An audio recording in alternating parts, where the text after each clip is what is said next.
boa noite a todos. Meu nome é Kátia Zanotto, sou esposa do governador Adriano Zanotto, distrito 1652 do Rotary Internacional.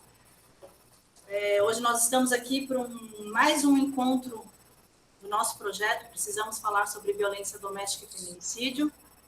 Temos, assim, a presença de duas pessoas super ilustres, doutora Tami Fortunato, advogada e palestrante, e a doutora Patrícia Zimmermann, delegada de polícia e coordenadora das delegacias de proteção à criança, adolescente, mulher e idoso.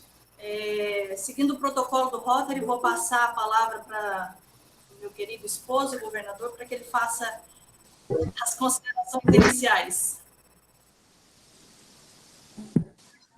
Bom, boa noite a todos.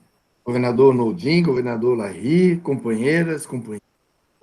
É um prazer enorme poder estar participando com vocês esta noite para debater um tema tão importante e que está fazendo a diferença do distrito por conta de ter assumido este movimento de dizer que os rotarianos também precisam falar da violência doméstica e do feminicídio, e um prazer maior ainda por poder receber a nossa colega advogada, Tami Fortunato, e a doutora Patrícia Zimmermann, que é uma referência no tema aí no estado de Santa Catarina e no Brasil.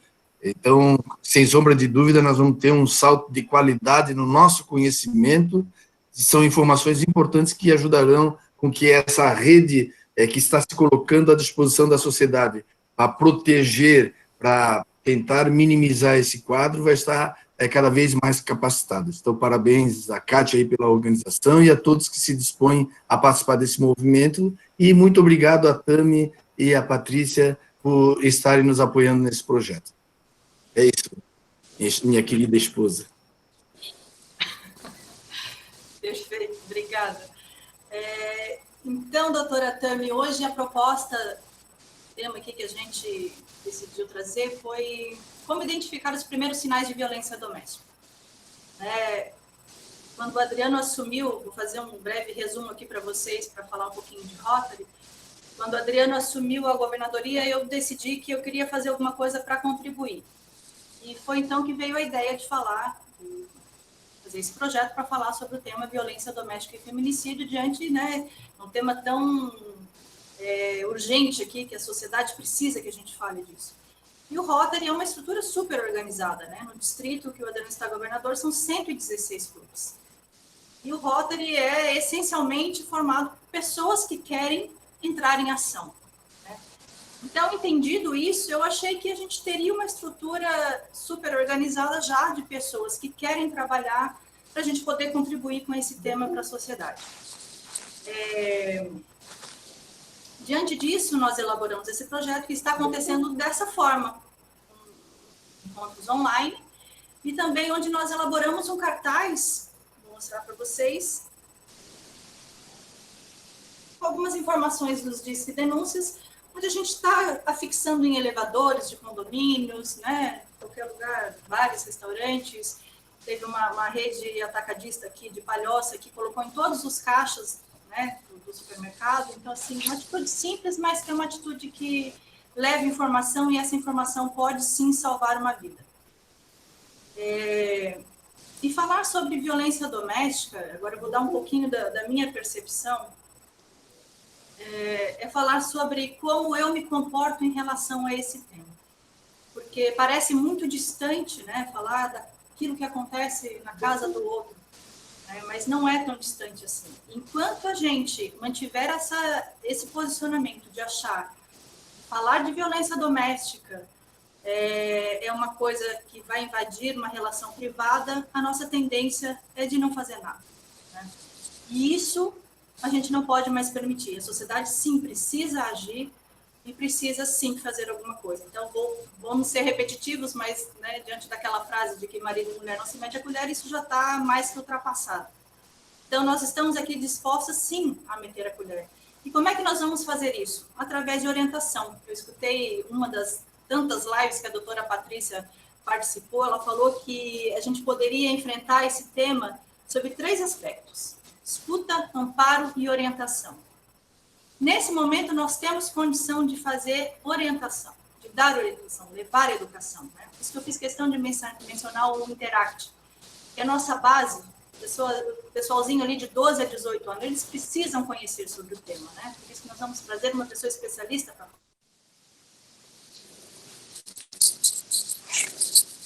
saber se identificar numa situação de violência doméstica. Então, hoje a proposta é essa, doutora Tami, falar um pouquinho sobre os primeiros sinais de violência, né? Aquela mulher, tentar despertar de alguma forma naquela mulher, falar, opa, mas isso aqui não é natural, isso aqui não está certo, né? Esse xingamento não está legal. Então, quem sabe a gente faça essa mulher sair dessa inércia e dessa situação, que depois é um outro tema para a gente vai discutir, como é que ela vai ser amparada, que formas existem para isso, mas a intenção hoje é tratar isso, como que a mulher se identifica numa situação de violência doméstica, né? Quais são esses sinais que ela pode começar a perceber. Então, doutora Tami, doutora Patrícia também, se quiser ir fazendo as interferências, vamos bater esse papo aí. Então, vamos lá. Boa noite, Kátia. Muito obrigada pelo convite. Boa noite ao meu eterno presidente da Ordem, doutor Adriano Zanotto, que, afinal, quando eu peguei minha carteira, foi ele que entregou, com muito orgulho. Agora, presidente... Não, governador, né? Eu não entendo nada de Rotary, gente, desculpa, tá? Agora ele é governador do Rotary, muito chique isso. Então, boa noite. Uma boa noite especial à doutora Patrícia, que vai dividir aqui o painel comigo. E a minha amiga Janaína Prazeres, que está tentando me trazer para o Rotary. Ela me leva como convidada na gestão dela de presidente. Eu já ia dizer que ela era governadora. De presidente, ela me levou para o Rotary. Tive o prazer de palestrar, inclusive minha última palestra presencial esse ano foi para os rotarianos lá no restaurante Linda Cap. E que pena que foi a minha última do ano, porque se tem uma coisa que eu gosto de falar é sobre violência contra as mulheres e principalmente violência doméstica. Então, esse é um assunto que eu digo que eu gosto, que me enrosco de falar sobre isso. E quanto mais nós falamos, mais preciso é falar sobre o tema, por incrível que pareça, né, doutora Patrícia? Porque a gente vai falando e a impressão que a gente tem é que os números só aumentam. Então, hoje, nós já somos 31 mulheres mortas somente no estado de Santa Catarina, vítimas de feminicídio. Isso, pelo menos, até segunda-feira, que foi quando saiu o último boletim da SSP. Não sei se aconteceu mais algum de lá até agora. Eu espero que não. Então, é de extrema importância a gente falar sobre isso. Por quê? Porque é um tabu. Por incrível que pareça, falar sobre violência doméstica é um tabu em plena atualidade. As pessoas têm vergonha de falar sobre isso. É curioso porque dentro da casa das pessoas não existe violência doméstica, né? De modo algum. Na minha casa não tem violência, é um assunto que eu prefiro não falar, vamos jogar a sujeirinha para debaixo do tapete. Isso só acontece na casa do vizinho, mas olha, eu nem escuto a briga dele. Mas como assim? Então os dados estatísticos estão completamente errados, porque diz que 1 a cada 3 mulheres está em situação de violência. Mas na minha casa, olha, não existe, não tem, é tudo perfeito. E hoje eu estou aqui para quê? Para mostrar para vocês que nem tudo é tão perfeito quanto parece. Tem coisas que eu vou contar aqui para vocês hoje, que nós vamos conversar um pouquinho, que vocês vão se identificar. Mulheres vão se identificar enquanto em situação de violência, ou que já estiveram em situação de violência, ou que estão em situação de violência, e homens vão se ver autores de violência contra a mulher. Por incrível que pareça, ninguém precisa se manifestar. Eu sei que lá no seu íntimo, lá no seu coração, todo mundo vai saber. Ali, quando eu tocar o dedinho lá na feridinha, vocês vão saber, puxa vida, é verdade, isso já aconteceu comigo. Ou, olha, eu já fiz isso com a minha esposa, namorada, ex-parceira, seja lá com quem for. Muitos de vocês, não estou dizendo que todos, mas muitos de vocês vão se identificar.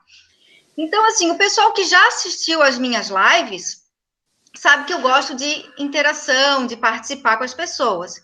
Então, por favor, pessoal, não se sintam acanhados.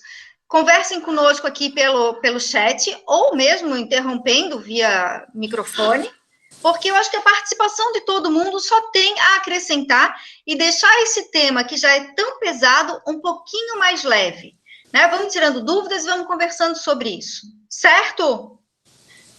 Então, vamos lá. A Lei Maria da Penha, que é a Lei 11.340, que vai fazer aniversário, acho que na próxima sexta-feira, vai completar 14 anos, ela prevê 5 tipos de violência doméstica. Violência psicológica, violência moral, violência sexual, violência patrimonial e a violência física. Ocorre que muitas pessoas acham que a violência contra a mulher, acham que a violência doméstica é tão somente um tapa, um soco ou deixar marcas na pele. E vai muito além disso. Então, nós vamos começar com a violência psicológica, aquela que não deixa marcas visíveis, aquela que deixa marcas na alma, deixa marcas no coração da gente. Vamos falar sobre ela. O que é a violência psicológica? A violência psicológica, como eu já falei, é aquela que dói, e é aquela que só a pessoa que recebeu aquela ofensa é que sabe o tamanho da dor que aquilo gerou. E o que é essa violência psicológica? O que ela pode ser? Pode ser um xingão, pode ser uma piada ofensiva, muito comum para mulheres, quando os homens falam assim, mulher não sabe dirigir, mulher é tudo roda torta, e começa nessa brincadeira. Muitas vezes ela começa como uma brincadeira, como uma forma de brincadeira. Ela começa diminuindo a mulher, dizendo que a mulher está feia, que a mulher está gorda, que o esmalte vermelho é vulgar, que o decote dela está muito, muito avançado, muito, muito proeminente, vamos assim dizer. Começa com simples podações. O marido, namorado, companheiro, não deixa a mulher sair com as amigas, nem com as parentes. As amigas já não prestam mais, a família já não presta mais. Ele começa a ocasionar um certo isolamento dessa mulher. Porque quanto mais isolada ela estiver, menos condições de pedir ajuda ela vai ter. E chega muito caso, doutora Patrícia, lá na delegacia na delegacia da mulher de violência psicológica? Bom, boa noite a todos, né? Quero agradecer o convite de poder participar, né, desse debate, dessa mesa redonda e falar de um tema que nos é tão caro, que é a violência contra a mulher. Muito mito se tem em relação a essa violência e muitas pessoas acham que a violência contra a mulher é só mesmo a agressão física, né, a agressão patrimonial. Não, a violência contra a mulher ela tem vários tipos de violência. A violência psicológica é uma delas. Talvez a dificuldade seja, quando as pessoas tratam a violência psicológica, é que não há um crime previsto no Código Penal que diga violência psicológica, pena de tanto, como tem matar alguém, ofender a dignidade ou decoro. Então, a violência psicológica, ela pode caracterizar um crime, sim, e aí ela pode ser elementar do tipo de lesão corporal, porque ela pode ter um grau de comprometimento da saúde daquela mulher e aí gera uma ofensa à saúde. Então, o que a gente vê pelo histórico, eu estudo violência doméstica familiar já há muitos anos. Quando eu fui fazer o meu mestrado, eu comecei a trabalhar, mas daí era estritamente no caso de estupro, né? E dali me apaixonei pelo tema e venho estudando desde então. E o que a gente vê? Que essa forma de violência mais velada, que é a censura, que é o xingamento, que é o constrangimento, ela é, às vezes, tolerável na sociedade. E de onde vem essa tolerância? Porque nós tivemos uma educação, um histórico de evolução do comportamento humano, onde nós tínhamos, numa posição de patriarcado, o homem como senhor da família e a mulher como submissa a esse homem que tinha a função de cuidar da casa e educar esses filhos.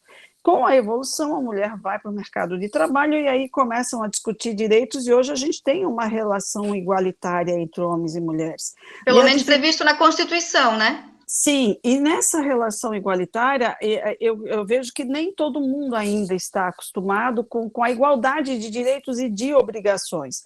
E nós discutimos muito, porque na Polícia Civil a gente procura trabalhar da melhor forma para proteção a essas mulheres. E essa proteção a essas mulheres passa do programa que a gente tem, Polícia Civil por Elas, sim, numa capacitação permanente dos policiais, e aí a gente discute a identificação da violência psicológica, que precisa ser vista. Nós trabalhamos com um projeto com adolescentes nas escolas, na faixa do 8º ao 9º ano. Nós temos o trabalho voltado para as mulheres e também o grupo de homens, que é um trabalho que eu acredito muito. A gente precisa discutir violência com homens. É importante nós termos homens hoje nos ouvindo, porque às vezes ele pode nem perceber, mas aquilo é um comportamento que agride, que constrange essa mulher. E uma das minhas grandes angústias, doutora, é que nós não temos nada voltado a uma pesquisa muito sólida com relação à violência psicológica ligada aos casos de depressão, pânico e suicídio. Né? Exatamente, doutora. Eu até escrevi vai caindo. Eu até escrevi um artigo em setembro do ano passado, porque setembro é o Setembro Amarelo, que é o mês de prevenção ao suicídio, né? Uhum. Então, ano passado, no mês de setembro, eu escrevi um artigo tratando justamente sobre isso, que o Setembro Amarelo, ele sucede o Agosto Lilás, né? Que o lilás, a dor do luto, a cor do luto, da dor, e o Setembro Amarelo já vem aquele alerta da esperança, de quem sabe, né, uma melhora. Então, por coincidência, ele vem bem seguidinho do Agosto Lilás. Então, realmente, a gente precisa muito falar sobre isso. Os índices de depressão, ansiedade, estupor depressivo são extremamente altos quando nós temos uma violência psicológica. Só que essa violência psicológica, ela é banalizada pela nossa sociedade. Sim. Né? Ela é assim, ela é aceita, como a senhora falou, ela é aceita, ela é normal, o homem, as pessoas acham até engraçado o homem falar que a mulher não sabe dirigir, enquanto o seguro de carro é mais barato para mulheres do que para homens. Curioso isso.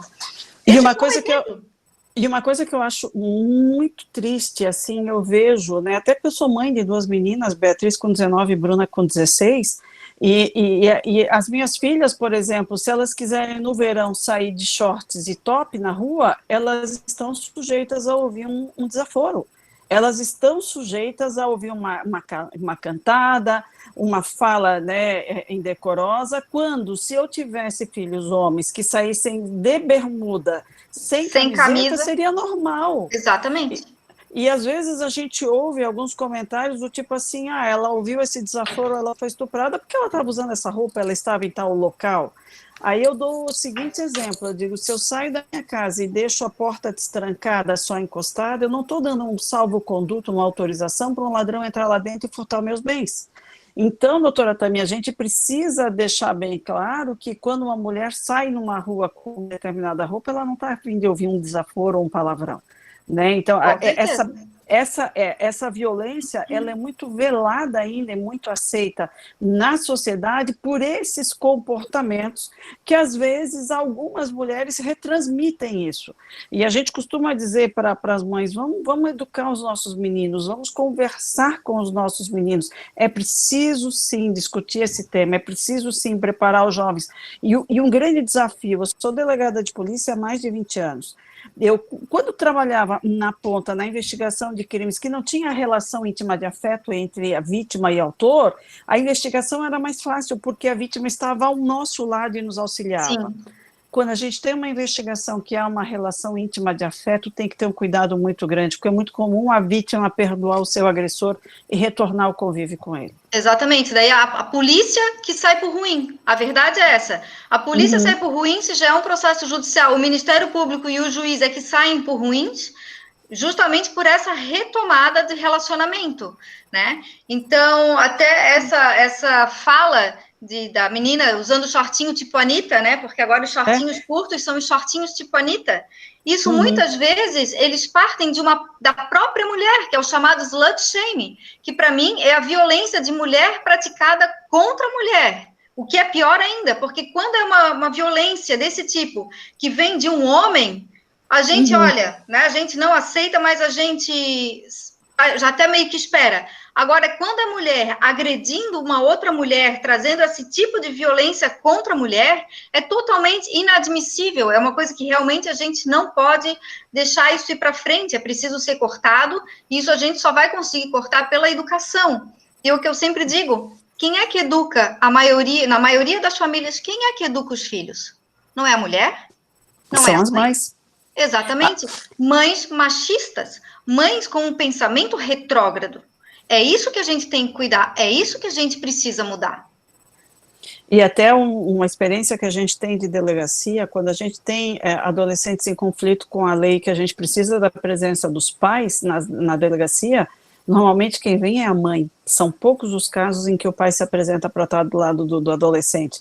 Então, a mãe tem um papel muito forte na educação, até por causa daquela cultura, né, de quem a única responsável pela educação dos filhos era a mulher. E a gente sabe que, na realidade, não é isso. Exato. Deixa eu só retomar aqui as minhas meus cinco tipos de violência. Diga. Posso fazer uma colocação? Eu vou comentar de novo uma história que eu contei, doutora Patrícia, lá quando eu estava iniciando a minha faculdade de Direito, eu tive que fazer uma pesquisa de campo, eu contei essa história na nossa primeira reunião, para falar um pouquinho desse sentimento de propriedade que a mulher ainda tem, né? Ela ainda se comporta como sendo propriedade de alguém e o homem a enxerga dessa forma. Então, eu tive um papo, infelizmente eu não me recordo o nome da delegada da época, era a delegacia que ficava ali na Mauro Ramos, não sei se a doutora pode me ajudar, e o assunto era justamente esse, e ela me falou, Kátia, você sabe por que as meninas ali do morro, elas engravidam aos 13, 14 anos do traficante, dono do morro? Eu falei, não sei, falta de educação, alguma coisa, né? Ela não, ela faz isso para ela ser a propriedade do dono do morro. E se ela for a propriedade do dono do morro, ela vai ser protegida, né? Ninguém vai mexer com ela. Tem moral, ela vai ter moral. A própria mulher ainda se permite se colocar nessa situação, né? Por N razões que a gente não vai conseguir resolver tudo agora, mas ainda existe isso, né? Eu costumo dizer que a mulher se coisifica, normalmente a mulher é coisificada pelo homem, porque ela é o meu objeto, ela é a minha propriedade. Quando a mulher se submete a isso, ela se coisifica, né? Sim, justamente. Então, ela passa a aceitar, aceitar entre aspas, mas a achar que é natural o cara dizer que ela dirige mal, porque ela é dele e ela tem que aceitar aquilo. Então, nós como mães, e isso eu já falei em todas as reuniões que eu participei, eu tenho uma filha de 8 anos, eu quero que a minha filha cresça sabendo disso, né? Sabendo identificar e não aceitando esse tipo de comportamento. E isso a gente só faz, eu tenho 2 meninas, as 2, né, já namoram, já são mocinhas, já saem, a gente faz dando o exemplo, né, e é importante a gente ter essa conversa franca. Fazem 2 dias, a minha de 16 anos foi comprar pão na padaria, e um cara mal encarado começou a seguir ela e dizer desaforo. Ela saiu correndo, entrou na padaria, né, e aí chegou em casa assustada, a gente acalmou, e aí eu digo assim, eu sempre fui muito franca com elas, eu digo, vocês estão andando na rua, pode ser de dia, pode ser de noite, alguém pode vir tentar dar um agarrão, alguém pode vir tentar dizer um desaforo, e foi a sorte que eu tenho esse trato, porque fazem 2 dias que aconteceu com a minha pequena. E aí a minha angústia, quando ela chegou em casa primeiro, acalmei ela tinha ido comprar pão, daí eu ainda disse, filha, ele te agarrou, ele te tocou? Claro, nós estamos numa pandemia, tem Covid, né? Não, mas ele não encostou em mim, porque quando eu vi que ele começou a seguir, me aproximar, e ele vinha falando as besteiras, eu saí correndo. Minha filha estava de calça jeans e camiseta, boletom na rua. Então, eu digo assim, a gente tem... olha só o tipo de educação que a gente tem que dar para as meninas. Se alguém vir tentar te agarrar, sai correndo e entra no comércio, ou grita e pede para socorro. Né? E isso não era de noite, eram 6 horas da tarde. Eu não vou desmentir para vocês que eu fiquei muito angustiada, eu não dormi, porque bateu na minha casa. Foi o que a doutora Tami falou, a gente pensa que a coisa está distante. Não, a violência contra a mulher, ela bate na nossa porta, e nem sendo delegada, minhas filhas estão ilesas, algumas delas podem ter um relacionamento abusivo. Então, a gente tem que ter essa visão aberta. Não é porque é minha filha, não é porque é minha irmã, não é porque... Não, isso bate à nossa porta, sim. Bate, e bate mesmo. E não é nem assim, nem que a gente queira. Acontece, né? Tem até aquela parábola do sapo. Eu gosto muito de contar a parábola do sapo. Eu digo que é do bicho que pula, porque eu nunca sei se é sapo, perereca, rã, é aquele que tem aquela pele, uma pele diferente lá, aquele bicho tem uma pele diferente. Se eu pegar o sapo e botar numa panela de água fria e ligar o fogo, o sapo vai morrer cozido. Cozido, aham. Porque ele não vai sentir a mudança da temperatura da água. Agora, se eu pego esse mesmo... Não, vou pegar outro sapo, porque esse outro já morreu cozido. Se eu pego o sapo, peguei um outro sapo, joguei numa panela de água fervendo, o sapo vai cair na água fervendo e, ao mesmo tempo, ele cai fora, ele pula fora. E assim é o relacionamento, o nosso relacionamento doméstico, a nossa relação marido e mulher. Então, é assim, namorado, seja lá o que for, né, companheiro, nossa relação íntima de afeto. Se começa um relacionamento que as agressões, geralmente elas começam sempre na psicológica, que começam de um modo muito sutil, muito leve, quase imperceptível, você não percebe a água esquentando. E o pior, a mulher ainda pensa, eu vou melhorá-lo, eu vou fazer ele mudar. Ela pensa, o que eu fiz? A culpa deve ser minha, eu vou mudá-lo. E eu vou dizer para a senhora, doutora, não há um único caso de feminicídio, eu costumo estudar todos os que ocorrem, né? Esse ano a gente está com uma estatística bem abaixo do que o ano passado, nós estamos muito próximo da estatística de 2017, acima da de 2018 e abaixo da de 2019. Sim. Mas não há um único caso desse feminicídio que não há um ato que não tenha um ato de violência anterior. Sempre há. Sempre tem. Pode não ter um boletim de ocorrência, porque muitas das vezes não denunciaram, mas em aquele histórico de que ele já vinha batendo, ele já vinha, o comum, ele já vinha ameaçando, ele já vinha censurando, e a ameaça vira feminicídio. Exato. E aí a gente chega quando não tem mais o que fazer. Exato, doutora, muito bem. Ótimas palavras. É exatamente isso. E é por isso que eu bato tanto na tecla. Vamos abrir os olhos com relação à violência psicológica. Porque ali, é o start, é onde tudo começa, é a violência psicológica. É como eu estava falando do sapo. A água vai esquentando muito devagarinho. Ele começa a podar o decote, a unha, as amigas. Hoje você vai sair, hoje você não vai. Quando você vê, a água já ferveu, você já está sendo agredida fisicamente, você já está sendo agredida sexualmente, e ali Sim. É um passinho, é assim, ó, é um estalo para o feminicídio. É muito rápido, é um pulo, é muito rápido. Foi um ataque de fúria. E aí deixa eu fazer uma diferenciação daquilo que eu costumo estudar, né? E é um tema que me é muito caro e eu preciso estudar, porque para a gente poder pensar em trabalhar em fazer algo diferente, a gente precisa conhecer. Nós temos feminicídio, sim, de filhos praticados contra a mãe. Sim. Mas o feminicídio do filho praticado contra a mãe é diferente do companheiro, porque o filho normalmente é um caso de dependência química, esquizofrenia, doença mental ou dependência de álcool. Já na relação marido-mulher, companheiro-companheiro, há uma relação de possessividade, de coisificação daquela mulher, então ela não vai ser mais minha, ela não vai ser de mais ninguém. Exato. Então, quando a gente trabalha a violência contra mães, e aí a gente tem esse fator, é dependente de álcool, é dependente de droga, né, faz uso de medicação, tem tratamento, tem distúrbio psiquiátrico, acende o sinal vermelho. Porque aí pode acontecer? Pode. Quando é marido e mulher, a gente já olha todo esse comportamento de possessividade, de agressividade. E há casos, né, de feminicídio em que a mulher, às vezes, nem percebe, a gente vai investigar, vai lá ver, a mulher está com rastreador no carro, está com programa espião no celular, ela está sendo rastreada nas suas redes sociais, ela perdeu a identidade dela, ela não pode mais ter amigos, ela não pode mais conversar, porque ela é a minha coisa. Exatamente, ela está sendo stalkeada sem saber, né? Sim. É aquele negócio assim, ela é a mesma coisa da água, né? Ela foi uma coisa tão sutil que assim, ó, quando chegou o feminicídio foi quando a água ferveu e ela morreu e ela nem sentiu, né? E isso a gente precisa muito prestar atenção em relação aos primeiros sinais, porque a partir do momento que a gente tem os primeiros sinais, a gente consegue acabar com eles, a gente consegue terminar com esse relacionamento. E a gente não pode ter aquilo de, ele foi autor de violência com uma outra mulher. Mas ela não prestava, eu sou diferente dela. Eu vou mudar esse cara. Não, ele vai fazer exatamente a mesma coisa.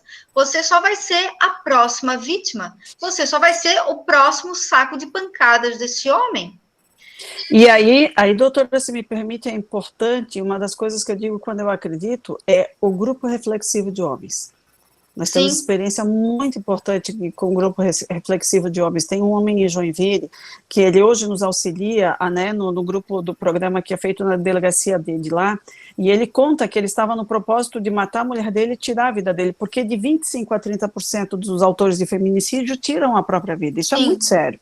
Sim. E aí ele disse que participar do grupo, poder fazer a reflexão, poder discutir, proporcionou uma outra chance de vida. Porque esses homens, eles podem terminar o relacionamento com a companheira A, mas vão se relacionar com a companheira B. E fez para a companheira A, vai fazer para a companheira B. Então, essa repetição de comportamento, ela precisa ser quebrada. E aí a importância de discutir violência contra a mulher com homens também, porque eles podem nem perceber o seu comportamento às vezes. Isso é muito importante, porque assim, eu já fiz palestras, na época que eu podia fazer palestras presenciais, ai que saudade de fazer uma palestra presencial, e de andar para lá e andar para cá e conversar com todo mundo.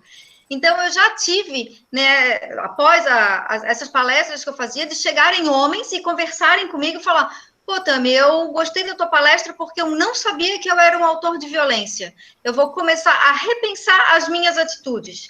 Porque é justamente isso que eu falei no início. Tem coisas que a gente vai falar aqui, que eu vou conversar aqui, que muitas pessoas praticam a violência sem saber que é uma violência, e mulheres se submetem a ela também sem saber que estão sendo submetidas a uma situação de violência. Então, por isso é importante a gente trazer esse conhecimento, por isso é importante a gente trabalhar com a prevenção, e eu bato muito na tecla da prevenção.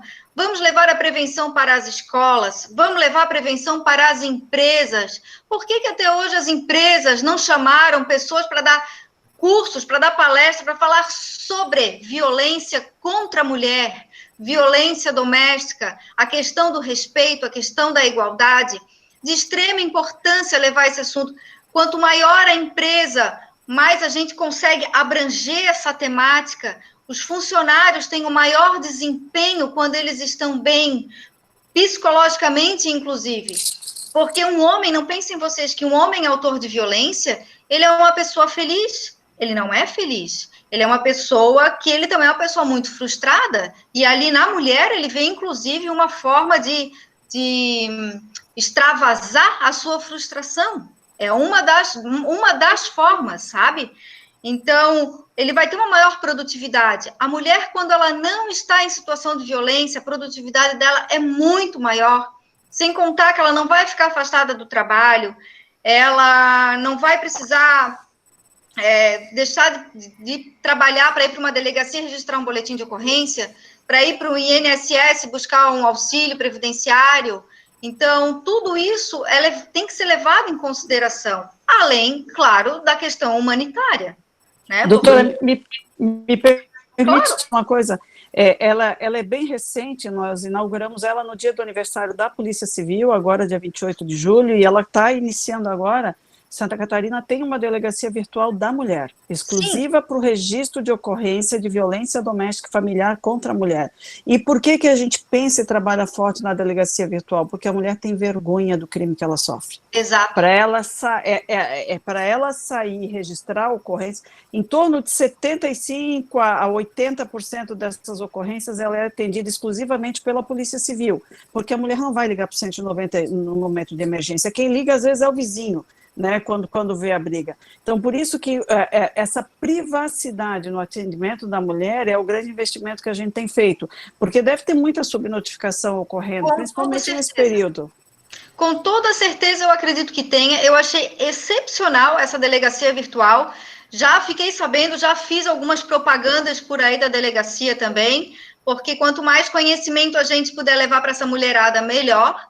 Mas eu digo até a questão assim, de repente ela não precisa ir até a delegacia para registrar o boletim de ocorrência, mas se ela está machucada, ela vai ter que ir fazer um exame de corpo de delito. Então, tudo isso afasta a mulher do trabalho, ela deixa de produzir. Por isso, a importância de levar a questão, a temática violência contra a mulher, violência doméstica para as empresas. Na questão das escolas, para prevenir futuros agressores, futuras vítimas de violência, justamente nessa fase, o 8º, 9º ano, é a fase que eles começam os namoricos, começam os relacionamentos, de extrema importância. A menina tem que saber que se o bonitinho chegar para ela e falar: olha, o teu short está muito curto, tu não vai sair comigo com esse short, e ela tem que dizer, então, tchau, querida, eu vou sair sozinha. Né? E aqui em casa eu tenho um de cada, eu tenho uma de 12 e um de 15. Então, também nessa fase danadinha, que é a fase que a gente já tem que começar a ensinar. E a Helena, inclusive, tu estavas ali falando da tua menina que mexeram com ela na rua. No ano passado, pela Comissão de Combate às Violências contra a Mulher do IASC, eu promovi 4 cursos de defesa pessoal para mulheres. Gratuito, só trocou por alimento para fazer doação. Então, assim, foi muito bacana. E em um desses cursos eu levei a Helena, tu vê, uma menina de 12 anos que já tem que estar se preocupando em como se livrar de um possível estupro, como se livrar de um possível abuso sexual. Então, que mundo é esse que nós, mulheres, hoje vivemos, que a gente tem que cuidar por qual lado da rua nós vamos andar, se nós vamos passar na frente de uma obra ou não, como é que vai estar o nosso cabelo, se vai estar amarrado, se vai estar solto, o salto alto, vai ser fácil de tirar para eu correr. Então, que preocupação é essa que nós temos que ter? Nós não lutamos tanto pela igualdade, nós não queremos tanto a igualdade, por que nós não podemos ter igualdade de andar na rua com a mesma liberdade que um homem anda? Então, é isso, doutora Patrícia, que a gente tem que botar na cabeça desse povo, principalmente das mulheres, que as mulheres educam as crianças. Com certeza. A senhora sabe, assim, que as minhas meninas estão nessa idade, que às vezes saem, e no carnaval desse ano, elas estavam se arrumando para ir brincar o bloco de suja, que todo mundo brinca em Florianópolis, é um carnaval bonito, que as pessoas se divertem. Eu cheguei com uma cartela com 40 apitos, o meu marido olhou e disse, o que é isso? Eu comecei a dar um para cada uma das meninas, eu digo assim, olha, se alguém chegar e agarrar vocês ou começar a querer abusar, apita, e vocês corram todas para se ajudar. Exato.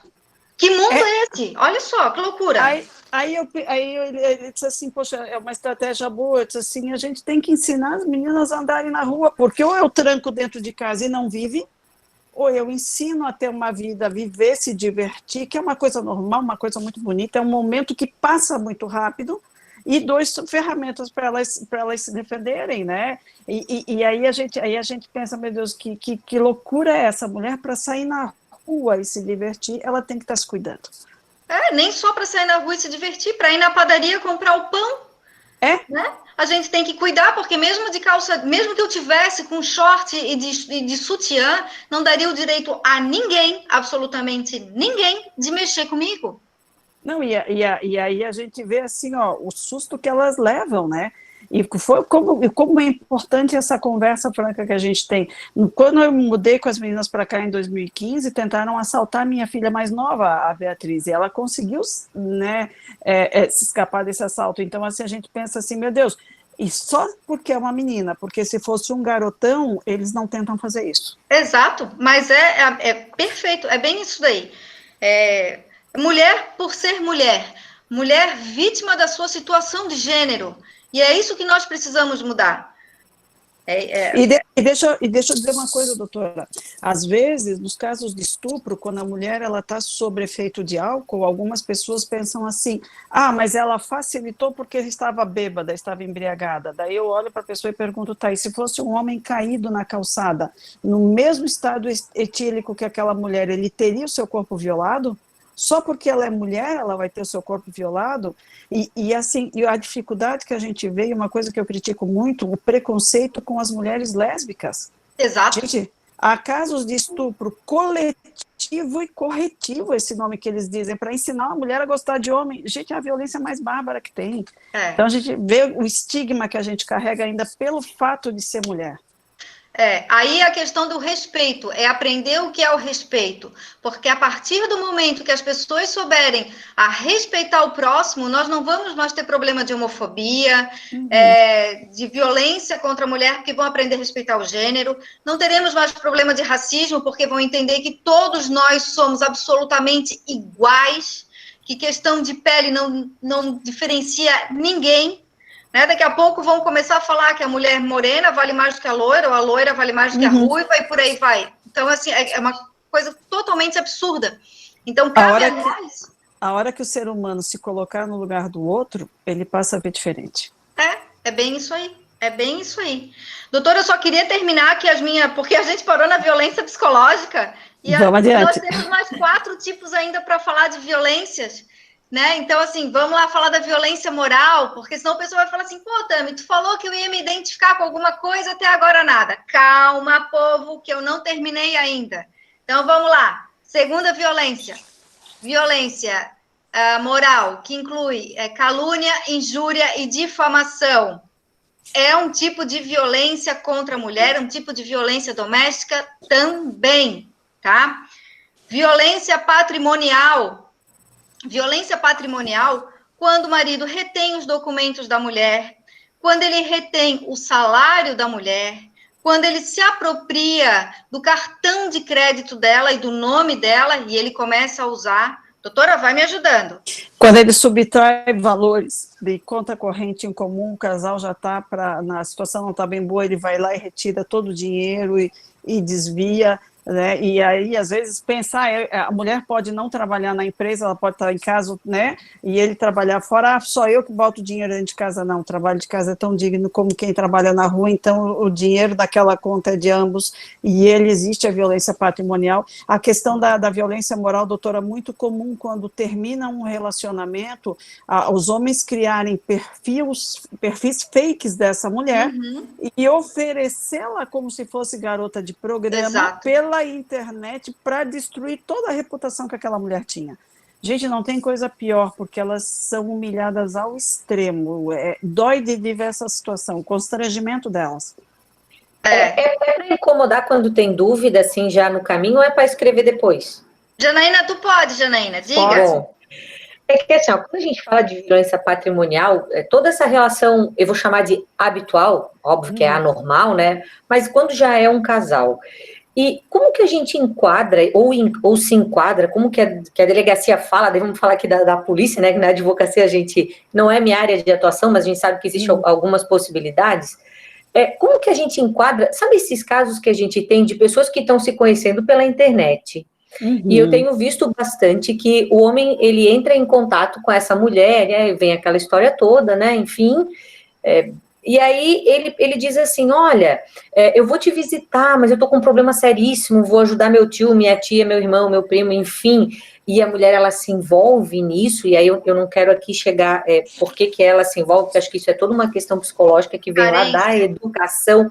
Não, eu acho que é uma questão de educação. Eu vi hoje a live que tu me disse que a Valesca era excelente, de fato, é uma psicóloga excelente, estuda muitas coisas, depois vou conversar com a Kátia sobre isso também. Às vezes é solidariedade da mulher, a mulher ela é educada para ser solidária. E para cuidar, né? A gente é educada para cuidar. Então, eu queria entender só, como que se enquadra na Maria da Penha esse caso, porque a extorsão, ok, mas a gente enquadra nisso esse caso, eles não têm um relacionamento físico, é uma situação normalmente, ou como a gente vê relatado, acontece tudo pela internet, e quando vê esse homem já extorquiu tudo que essa mulher tinha. Como que se enquadra? Se enquadra isso na Maria da Penha também? Depende da situação. Se há uma relação íntima de afeto, independente de coabitação, pode se enquadrar na Lei Maria da Penha. Então, o trabalho da instrução do inquérito, o trabalho de formação de prova é de demonstrar que havia uma relação íntima de afeto e que, em função dessa relação íntima de afeto, ela foi vítima daquele determinado crime. Então, às vezes as pessoas pensam assim, tem só que morar junto. Não, pode se conhecer e namorar pela internet. Tem casais que namoram virtualmente. Então, construindo prova de que havia esse relacionamento íntimo, que havia esse namoro, pode ser enquadrado, sim, na Lei Maria da Penha. Existe, às vezes, um pouco mais de dificuldade na formação da prova, como no caso da mulher trans também. Né? Se a gente for ver a lei que criou o feminicídio, que tipificou, né, qualificou o homicídio como feminicídio lá no parágrafo 2º, ela é de 2015 e fala na condição do sexo feminino, excluiu a mulher trans, porque não abrangeu ela no gênero. Aí a jurisprudência ela corrigiu esse erro do legislador quando, né, nos próprios inquéritos a gente consegue inserir a mulher trans. E se você for olhar a dinâmica do crime, porque o olhar de gênero na investigação dos crimes contra a vida, ela faz toda a diferença. E é isso que a gente forma os nossos policiais. Eu sou uma das professoras do curso de formação. Quando você vai atender um local de homicídio, eu já atendi vários na minha carreira, porque eu sempre gostei de fazer o trabalho de ponta. A gente chega no local, tá aquela cena, o desalinho quebrado, coisa jogada, o corpo caído, você vê um tipo de cenário. Quando você chega num crime, no local de feminicídio, o cenário é diferente. Muitas das vezes você entra, o cachorrinho da mulher já está morto na entrada da casa, os cabelos delas tá cortado e está jogado do outro lado, o porta-retrato está quebrado, as roupas estão destruídas. Por quê? Porque antes de acabar com a vida daquela mulher, ele procura atingi-la na sua feminibilidade e ele vai intimidando essa mulher. Ele mata o cachorro, ele quebra o porta-retrato. Os objetos que ela mais gosta. Ele quer, e aí, por isso que é o que eu bato muito, e a gente, pena que nós não pudemos fazer o curso presencial, eu trabalho a questão do feminicídio, o delegado Akira trabalha a questão do homicídio, e eu trago muito, é diferente o olhar de gênero na investigação desse crime, o local do crime nos diz muito, e aí o local do crime vai dar a questão da crueldade, de tudo aquilo que ela sofreu, porque tem coisas verdadeiras barbáries que a gente encontra. E uma coisa, o índice de mulheres que morrem vítimas de disparo de arma de fogo é bem menor do que as que morrem com paulada e facada. Um pedaço de pau e uma faca todo mundo tem dentro de casa. Então, para a gente ver como até na hora de matar o seu desafeto é mais cruel com a mulher. Mulher por ser mulher, né? Mulher por ser mulher. Infelizmente isso. E eu lembro os 2 últimos feminicídios que eu fiz, os flagrantes, e que eu fiz o levantamento do local de crime, eu tinha uma com 23 facadas e 3 mordidas no corpo dela, e aí eu tinha um outro caso com uma mulher com 11 facadas. Gente, não é uma facada, são 11, são 23. Você imagina você perfurar um objeto por mais de 10 vezes, a raiva que a pessoa estava. Assim, e muitas agressões de face, seios, porque eles tentam desfigurar a mulher no seu lado feminino. Cortar cabelo é uma agressão muito forte para a mulher. Porque agora veja, doutora, é curioso porque as pessoas acham ainda, tem essa cultura do achar que o feminicídio é um crime de amor, enquanto, na verdade, ele é um crime de puro ódio. Né? Aquele negócio de um homicídio passional, nossa, mas ele amava aquela mulher. Não. No momento em que ele matou aquela mulher, o sentimento que predominava era tão somente o ódio, a raiva. Então, não venham me dizer que um homem que matou uma mulher, ele amava ela. Ele não amava. Por isso que eu sempre falo, a gente não usa o termo de crime passional. A paixão não mata ninguém. Não. É um crime de ódio. E esse ódio é tamanha que o homem não se importa em perder a própria vida ou a liberdade, porque um percentual alto tira a própria vida e outro percentual, né, porque é um padrão que a Polícia Civil tem ou a prisão em flagrante ou a prisão preventiva no curso de inquérito, que é um crime que não dá para deixar, não dá para você tolerar. E aí a pessoa que não tem, o que a gente tem de mais sagrado? A gente tem de mais sagrado a vida e o direito de ir e vir. Se eu não me importo em perder esses dois, olha que relação tóxica chega a esse ponto, né, de possessividade, de agressividade que faz como um ser humano, porque esse homem é um ser humano, parta para esse tipo de situação. E quando a gente vai interrogar esses feminicidas, e é interessante porque eles olham para nós e eles dizem, a minha mulher. O último que eu atendi, o das 11 facadas, era verão, ele estava de shorts na minha sala, sem camisa, ele estava lavado de sangue da mulher, assim, ele estava vermelho. E aí eu conversava com ele, ela chegou a ser socorrida, ele disse, ela morreu, delegado? Eu disse, ela morreu. E aí ele começou a me contar os detalhes, né? E ele sempre falava, a minha mulher, não a minha ex-mulher, né? E esse é meu. O meu, a minha, é um termo que eles usam muito quando conversam com a gente. E isso me choca, porque é algo surreal. Olha, ainda bem que eu já pego o pessoal num outro estágio, quando eu vou fazer atendimentos, né? Porque não digo de feminicídio, porque daí a mulher já se foi, mas eu digo em questão de violência, mesmo violência física. Eu sei que vocês pegam as mulheres na fase inicial ali, completamente destruídas, desfiguradas. porque quando chegam para mim, já chegam numa outra situação. Mas eu não teria estômago para ter esse trabalho que a senhora tem, não, porque, olha, é só para mulheres fortes, eu diria que mulheres muito fortes. Eu digo que nós temos um olhar muito carinhoso com os policiais das especializadas, das 31 especializadas, porque é uma equipe que pode adoecer muito fácil, porque é um trabalho muito difícil. A gente se envolve emocionalmente e muitas das vezes elas se voltam contra nós. Eu costumo contar uma passagem que eu tive no ano de 2004, quando uma mulher estava lá com o marido preso e ela tinha, não lembro se eram 3 ou 5 filhos em Rio do Sul, e o último era um bebê de colo que gritava no colo da mãe, a mãe dava aquela mamadeira chatinha que tinha embaixo, seca, a criança sugava e adormecia e berrava em seguida. Gente, na época em Rio do Sul fechava tudo, né? Ninguém sabia o que fazer, eu levei a mulher para a minha sala, eu era comarca, não era delegada da mulher, tentei acalmar, disse, mãezinha, teu filho está com fome, vamos amamentar. Ela botou a criança no peito, a criança sugava, gritava. Ela olhava para mim, ela disse assim, delegado, eu não tenho leite. Ele trocou o sacolão por cachaça no boteco. Aí, numa atitude de desespero, eu não sabia o que fazer. Hoje eu sei que o pediatra das minhas filhas me orientou, eu olhei para aquela mulher e eu disse, olha, eu estou voltando da minha licença maternidade, tive a minha segunda filha, parto normal, não faço uso de medicamento, eu posso amamentar o teu bebê? A mulher olhou para mim com o olho cheio de lágrimas e disse assim, mata a fome do meu filho, delegada. Eu fui no banheiro, peguei um copinho, fiz a ordenha manual, botei na mamadeira e dei para a mãe e amamentou. E ainda, eu cheguei em casa chorando, né, porque daí eu fui amamentar a Bruna, fui almoçar, aí contei para minha mãe, final do dia, quando eu fui levar as meninas para vacinar, minha mãe foi junto, eu encontrei a mulher no postinho de saúde.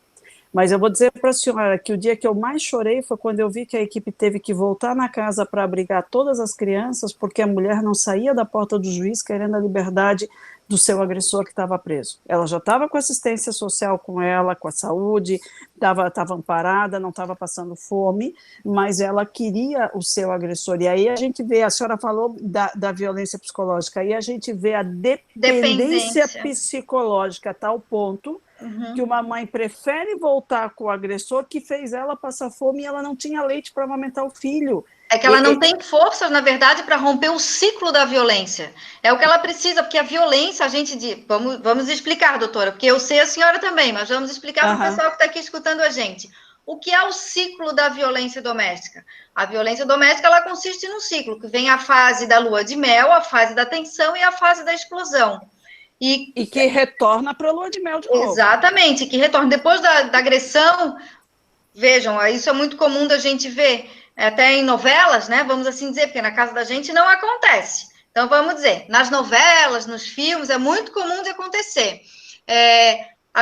Acontece a violência física, o cara foi lá, bateu na mulher, espancou, depois ele vem com flores e dizendo, por favor... Ai, gente, alguma coisa aconteceu aqui no meu negócio. No meu também, não sei se o pessoal está vendo a gente. Espera lá, que deu alguma coisa. Alguém está tentando fazer. Renata está tentando fazer uma apresentação aqui. Deu. Tá. Eu achei que eu tivesse mexido em alguma coisa aqui, porque a gente vai falando com as mãos, né? Achei que tivesse batido em alguma coisa. Então, a gente vê isso, que o homem chega para a mulher com flores e falando, meu amor, por favor, me perdoa, me desculpa, foi a última vez e me dá mais uma chance. E ali entra novamente no ciclo da violência doméstica, que vem a fase da lua de mel e acontece tudo de novo.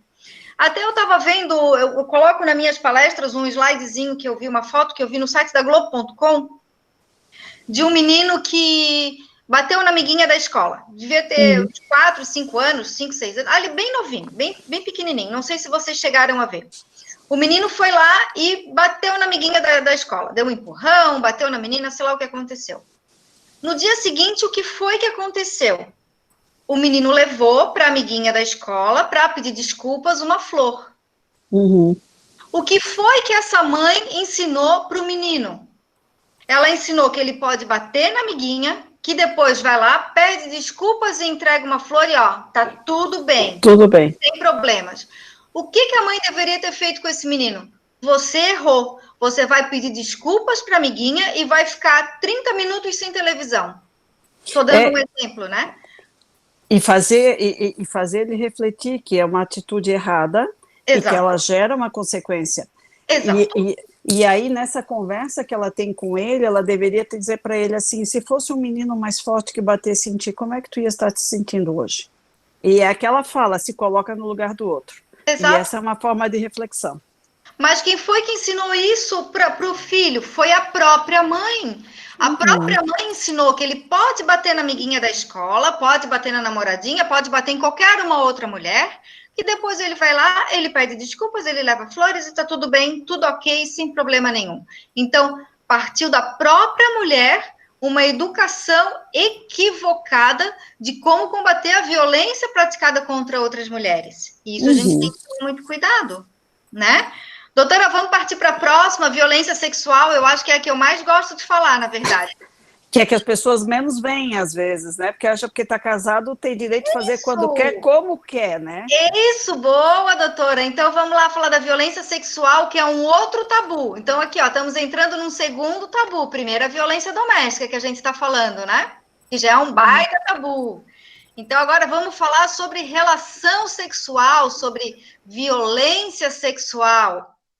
Então, aqui acho que todo mundo já tem mais de 18, quem não tem, tampa os ouvidos.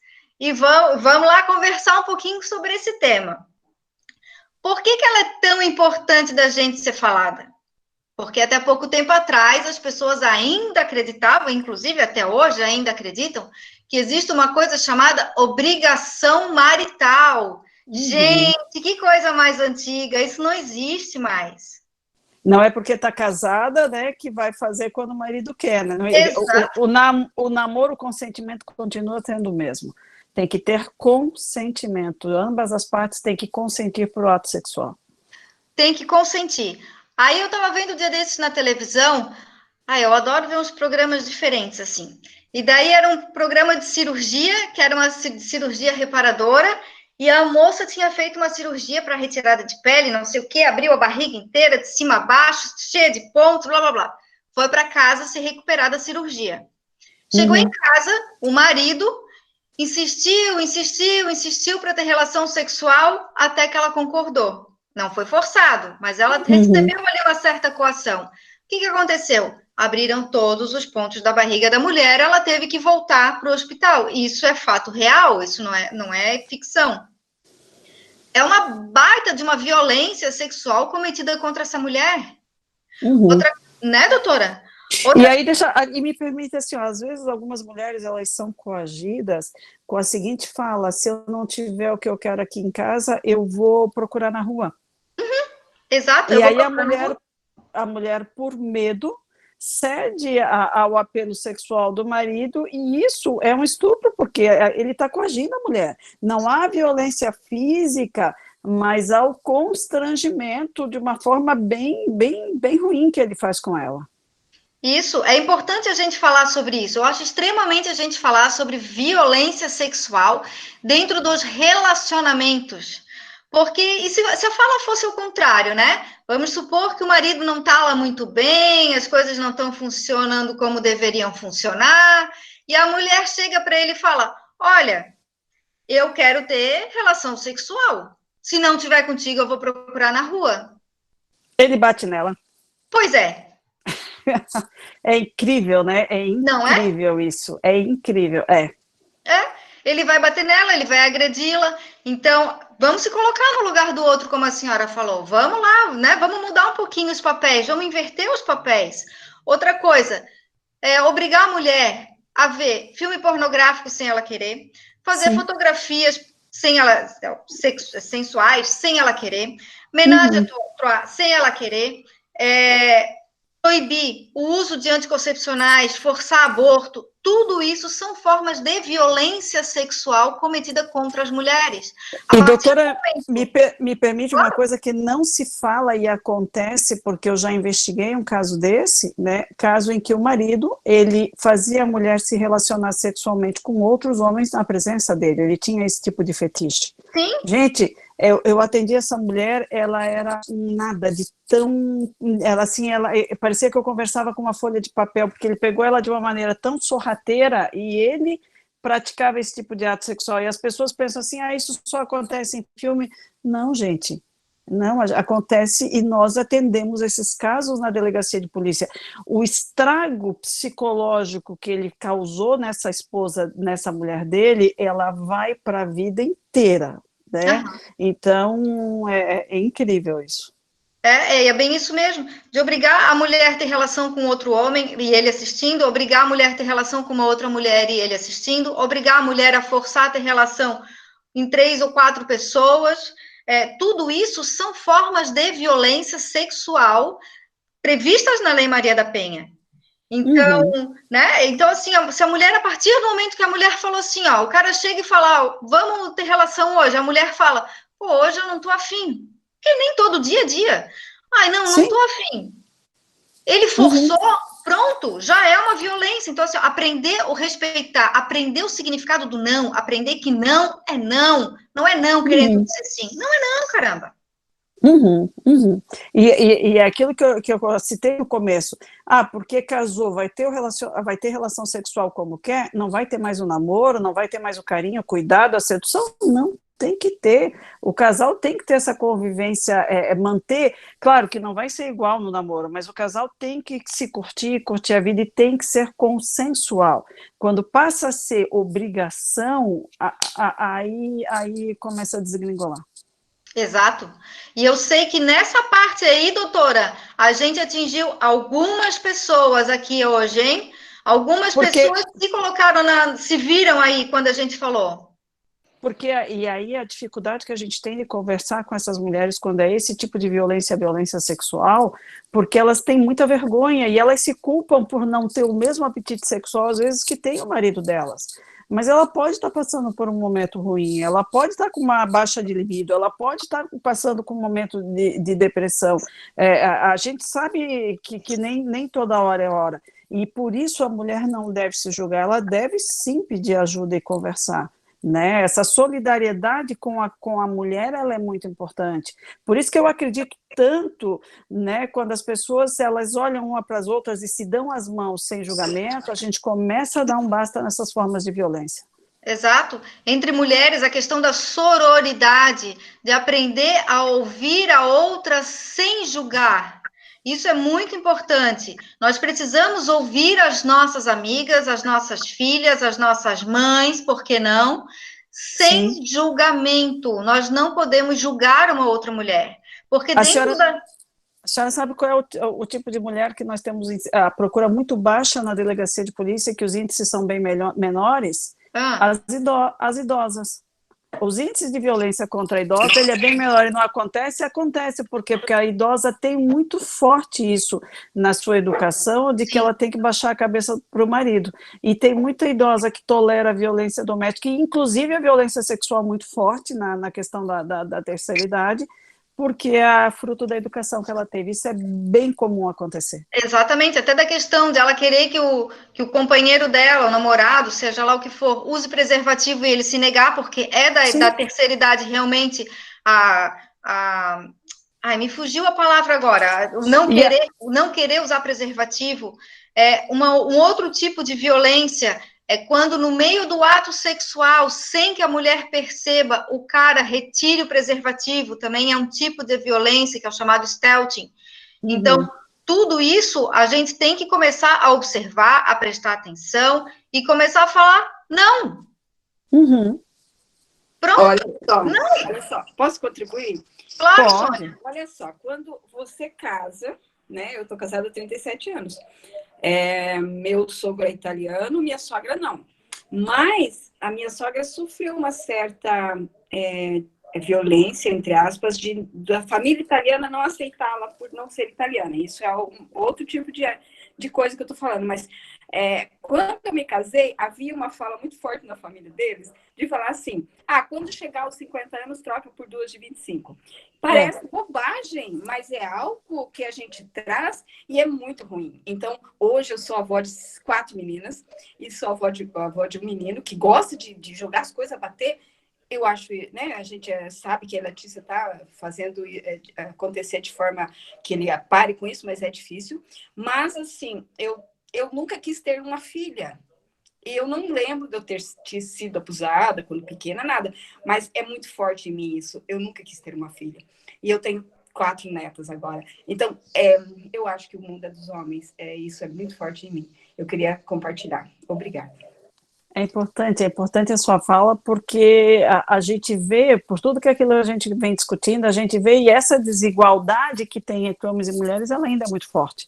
O homem pode tudo, o homem faz tudo, e a mulher ainda, ela tem que buscar a sua defesa. Na minha família, em Rio do Sul, né, nós somos em 3 filhas, e o meu irmão Marcos, que é advogado, que é o único homem da família, mas nós tivemos todas filhas mulheres. A minha mãe, hoje são 6 meninas vivas, né, mas a minha mãe teve 7 netas, todas mulheres, e as meninas, quando se reúnem, né, a gente ainda diz assim, a mulherada domina e toma conta, e é importante, assim, a gente cria elas muito solidárias umas com as outras, porque o mundo ainda é muito dos homens nesse ponto de vista, mas a gente tem que brigar, a gente tem que bater de frente, porque cabe a nós mudarmos isso, e esses homens são educados por essas mulheres.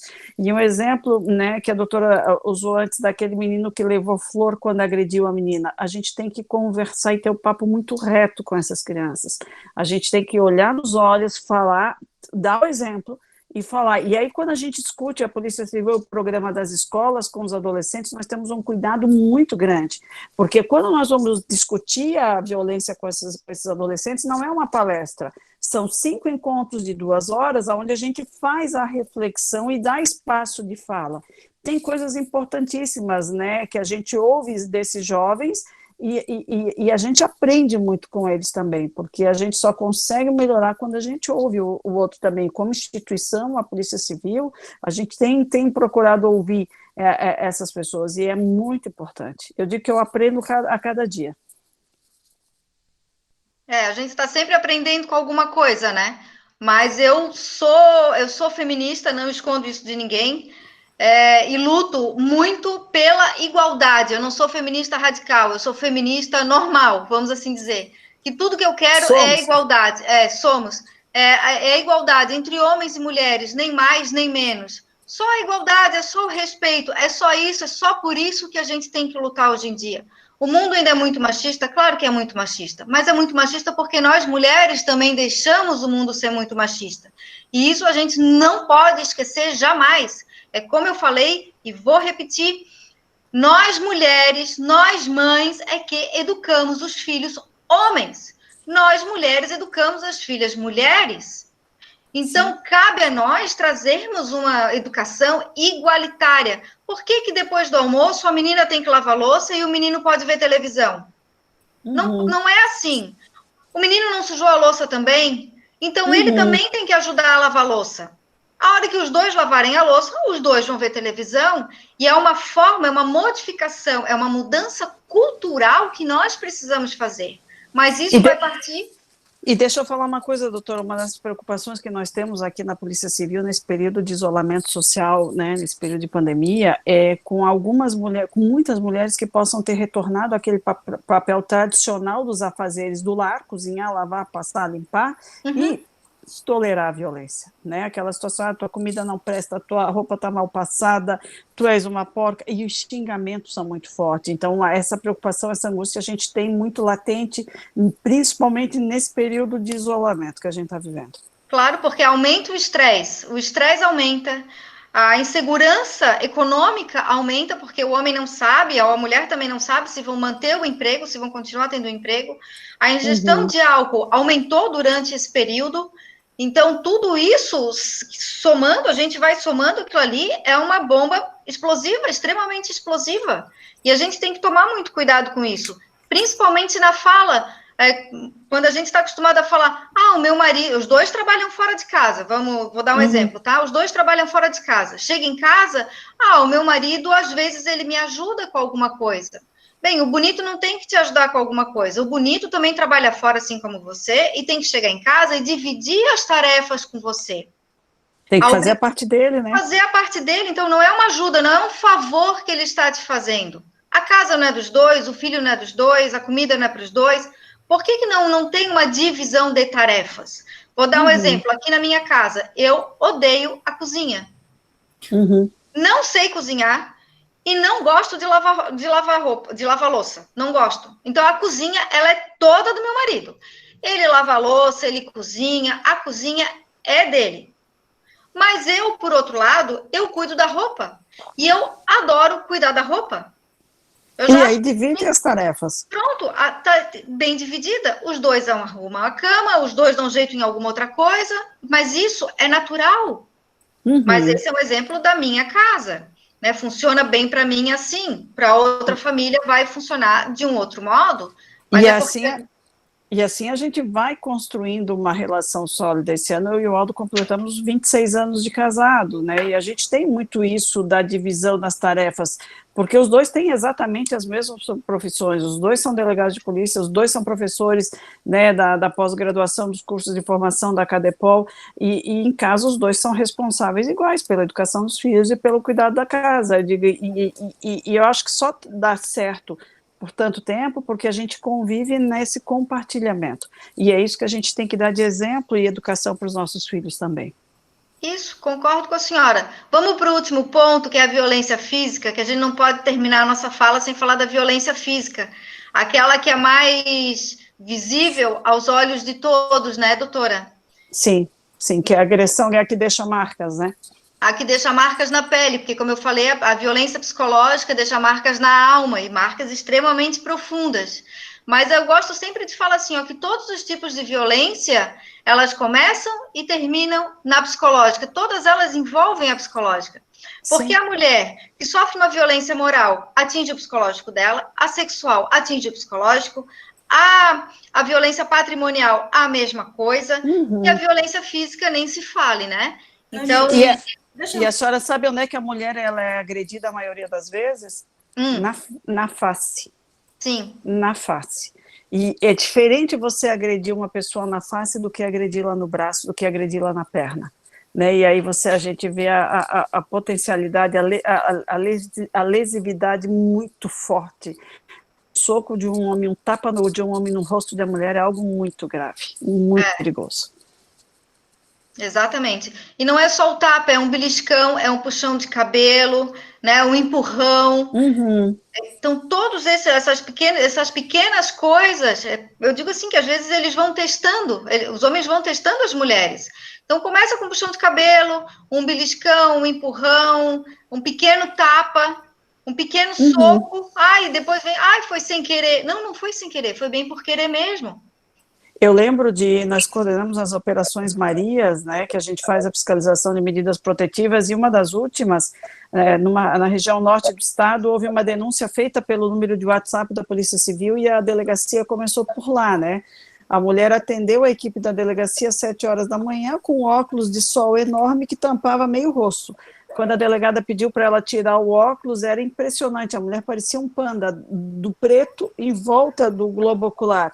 E aí o homem justificado dizia que ela caiu, que a culpa era dela, que daí ele depois deu uma cotovelada não ia deixar os olhos daquela maneira. E aí a gente vê assim a quão dura foi aquela agressão.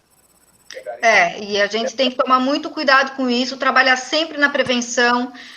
A prevenção, volto a falar, se a gente começar a trabalhar a prevenção, o trabalho da delegada vai diminuir, o trabalho do judiciário vai diminuir, das polícias civil e militar vão diminuir. Então, para o Estado, isso gera uma economia muito grande, porque a delegada Patrícia, daqui a pouco, não precisa estar tratando uma delegacia especializada para mulheres, pode estar fazendo uma clínica geral, vamos assim dizer, porque a gente não vai ter mais necessidade de uma delegacia especializada. Esse é o meu sonho, doutora, é o que eu almejo. E com profissional, como a gente tem o psicólogo policial civil, que tem um trabalho muito forte, porque a gente precisa de um profissional dessa área para poder compreender o fenômeno também. Sim, os psicólogos, eu acho de extrema importância trabalharem junto com, eu digo assim, na questão, vou puxar a sardinha para a minha brasa, junto com os advogados que atendem mulheres em situação de violência. Então, eu vejo a psicologia nessa temática de mãos dadas com o direito, não tem como desvencilhar o direito, tratando da temática violência contra a mulher, da psicologia. As duas coisas ali estão extremamente ligadas, assim, né? Funcionam perfeitamente. Eu sou apaixonada por essa temática, eu digo que eu sou estudiosa da criminologia feminista, E se me deixar, eu fico aqui a noite inteira conversando, porque é uma temática extremamente importante. Amy, Oi, posso fazer uma contribuição? quem chamou? Claro. Quando Travou para mim. Travou para mim também. Alô? Oi? Voltou. Ah,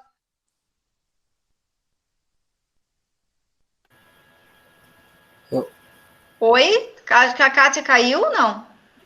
Aqui. A internet, ela está dando pequenas oscilações, eu estou acompanhando aqui. Kátia, fecha a tua câmera, que eu acho que se tu fechar a câmera, daí tu consegue falar, aí a gente consegue te ouvir.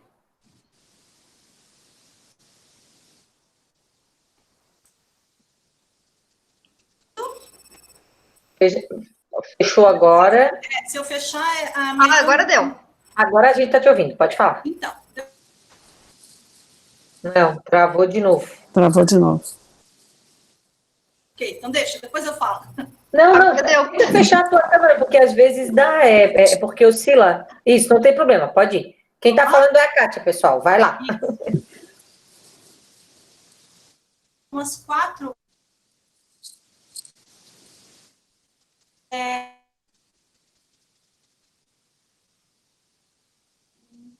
Não está longe. Não estou conseguindo receber o sinal. Não, eu também não estou ouvindo nada. Aqui também. Ó, voltou a Kátia agora. Isso.